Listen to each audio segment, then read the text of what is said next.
This video is just to give you an idea of some of the lace that I've either bought or made in recent times, and I will also include some pictures of other lace on the class blog. But for now, I'll just throw some of the examples up and just mention why I thought you might be interested in seeing them. These earrings were made by a woman in the Netherlands. Her business name is Nyanduti NL, for the Netherlands, I guess. And to give you a sense of scale of how small and delicate they are, the thimble is there to show you that they're really, these pink ones in particular are just about the size of a toonie. So they're really tiny and lovely. And lace doesn't always have to be round. I used a square loom for this one, and I did a variety of things. This is, if any of you did the Dorset button clouse, this is a rounding back stitch, and on the other side it looks quite different. So you have the choice of using whichever side you prefer, and this is just weaving.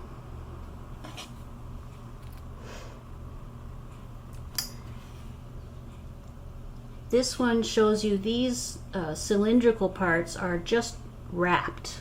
I've just wrapped the thread around and around and around 4 ends, and then I let it widen and I wove over one end, under one end, over one end, under one end, and brought it out to the edge where I did the edging.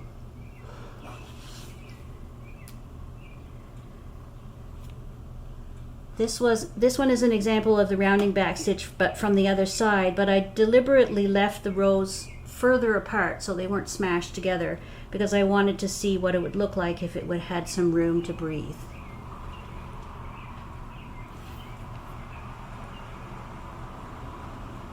This is an example of weaving, and this kind of weaving can take a lot of thread, and it's also quite time consuming. If you do the weaving over 2 ends, as I did here, so let me just find a needle. So that's 2 ends, and that's 2 ends, that's 2 ends, that's 2 ends, and so on. You end up with these really quite step-like edges. If you do the weaving over 1 end, which is harder and more time-consuming, you do get a more gradual edge for the when you change the number of ends that are being woven.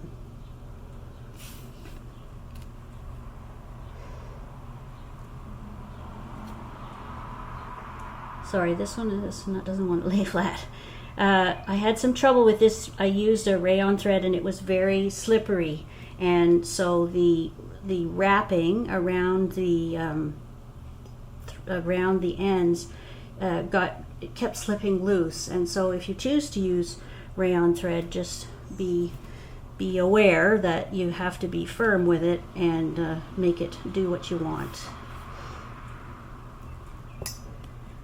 This is not something I've showed you how to do, but it is in the Alexander Stillwell book, and you can look and see how it's done and incorporate it if you want to. You can do it over 4 ends, as I did here, or you can do it over 2 ends.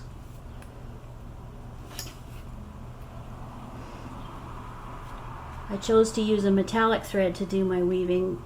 I was curious to see how twinkly it would look, and it doesn't seem to come, well, maybe it's hard to tell how much it's coming across on the video, but it looks quite nice in person.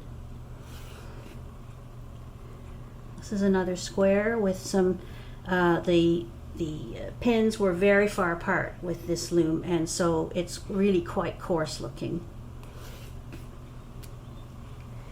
Here's some more weaving. This is also more rayon. It's very soft and pleasant to handle.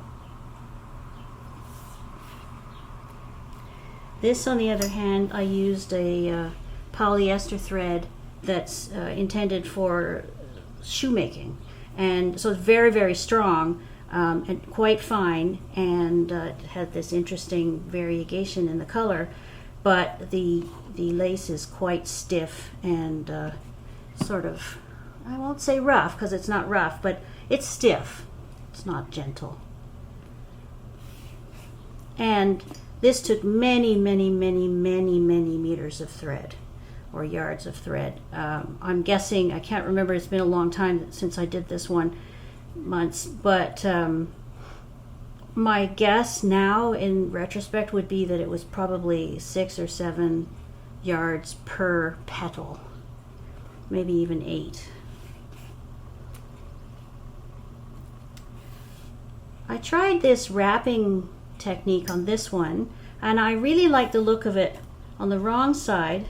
Sorry, I was showing you the wrong side, and I like the look of it. You can really see that it's a little circle. On the right side, it's sort of hidden behind the ends. So in this case, you might choose, if you wanted to use that pattern and you like the look of it, you might choose to work to determine that the side you can see is going to be the right side. That's totally up to you. You can make whichever side you like better as the right side. And then finally, this one I purchased. It's made by a woman, Estela, in Brazil. Oh, I see.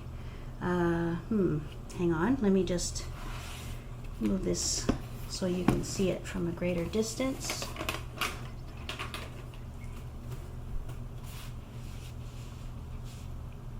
It's a doily made up of 7 motifs. The middle one is a hexagon, and then the ones on the outer edge are, I don't know what you would call that shape, but it's 4-sided, but it's not square. And this would have been done not on a loom like we've been using, but on a piece of fabric, and after it had been made, the fabric would have been cut away. So it's made quite differently, but it's an example of how Teneriffe lace is being made in Brazil today, basically. And the threads are quite coarse. They're cotton. It's been starched, so you can see how stiff it is. And quite beautiful. And I love the way the density of the wrapping or the weaving threads increases as it gets up to the tip of the petal, so the petal goes from blue to white, which I think is quite magical. Okay, well, that's a quick review of what some lace can look like, and it might give you some ideas about things you want to try yourself, and maybe some of the possible pitfalls. Okay,